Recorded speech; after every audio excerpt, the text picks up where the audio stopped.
जय जगन्नाथ होप कि समस्ते बहुत भल थे मु भी बहुत भल अच्छी तो welcome to my channel just रेमिगल स्वप्ना। तो मोर मॉर्निंग स्टार्ट है आज चाह पीबार तो चाह सहित मुझे जिनस ऐड करी जोटा कि मो कॉफ़ी।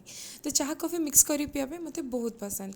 तो मु मोर चाह रेडी कर सारापर मो चाह को लेकिन रात सहित मु एंजॉय करके मोर मॉर्निंग खत्म कली।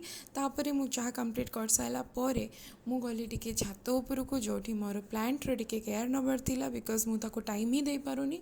तो देखुं तो बहुत सारा घास उड़ जाए तो ताको टिके क्लीन न कले छोट छोट गछ होती ना एबे लगाई तो ताको जब आम क्लीन न करवा तो सी भी ठीक से बढ़ी पारबनी। तो ता कम टिके कली एक्चुअली गछ लगेवा ना बहुत ही सुकून दे था सहित टाइम अलग टाइप्र स्पेंड होता है। तो मुझे चलीगली एमती छोट छोट घास उठी तो ताको क्लीन कली क्लीन करके माटी टिके खोलाखोली करके से पानी देली। तब देखो केते सुंदर देखा ना। तापर मुझे चलीगली गाधेवाई गाधे आसिक छात उपर पलि आसली मोर ड्रेस सफा करके सुखे देती। देन मुझे चलिली पुणी मोर बेस्ट प्लेस जोटा कि मो पूजा। तो मुझे चली भगवान पाखक तो भगवान को पूजा कर सारापर पुणी गछ गले बिकज आज गांधी जयंती थी तो मुझे छोट गछटे लगेदेली। तो गछ लगे सारापर मु मोर खाଇବା प्रिपरेसन कली लंच जोटा कि गोटे मानने घांट टाइप्र थिला। तो मसला कर सारापर मु मोर परिवा पकईकी जमती गोटे घांट नॉर्मल करा कथा सेमती कली। तो एक्चुअली एत टाइम भी लगलानी बिकज मो आगुरी सब प्रिपेयर करके रखी।